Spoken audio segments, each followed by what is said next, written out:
Halo pemirsa, Anda menyaksikan berita nasional terkini bersama saya Restu Wulandari. Pemirsa, kali ini kami akan mengajak Anda untuk mengetahui informasi terkini dari berbagai isu yang terjadi di dalam maupun di luar wilayah Indonesia. Dan berikut informasinya untuk Anda.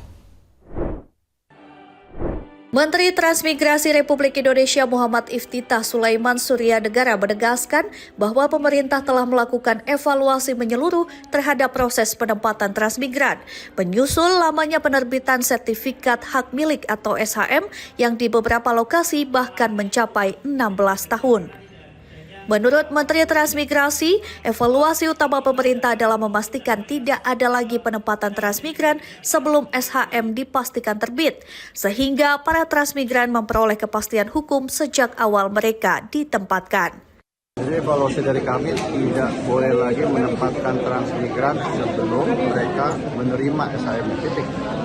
Oke, berarti nanti ini SHM-nya ini secara menyeluruh itu akan diberikan secara beruntun kan atau langsung sudah? Sekali lagi ya, yang penempatan baru itu harus mendapatkan SHM-nya. Seperti yang sekarang kita lakukan di Rempang misalkan. Itu mereka ditempatkan kemudian diberikan SHM. Nah sementara yang sudah puluhan tahun, kita akan lakukan secara bertahap karena itu kan perlu penganggaran. Kita akan berikan haknya mereka seperti yang dulu dijanjikan oleh pemerintah.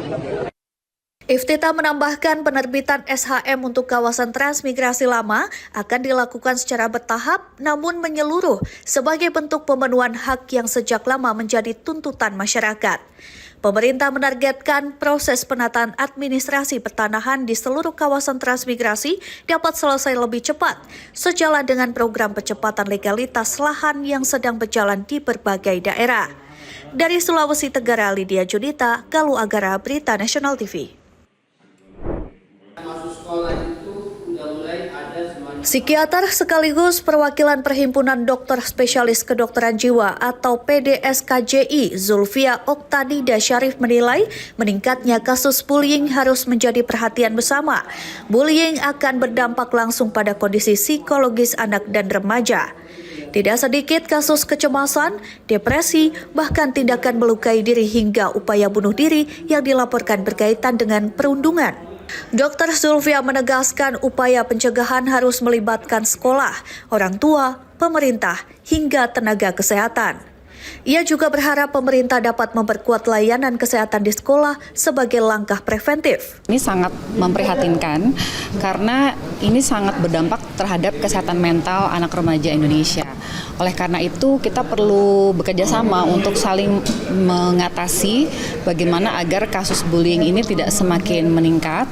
Perlunya adanya screening kesehatan mental mungkin di lingkungan. Ia juga berharap pemerintah dapat memperkuat layanan kesehatan di sekolah sebagai langkah preventif.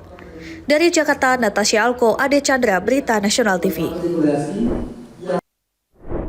Demikian berita nasional terkini, saya Restu Wulandari pamit dan sampai jumpa.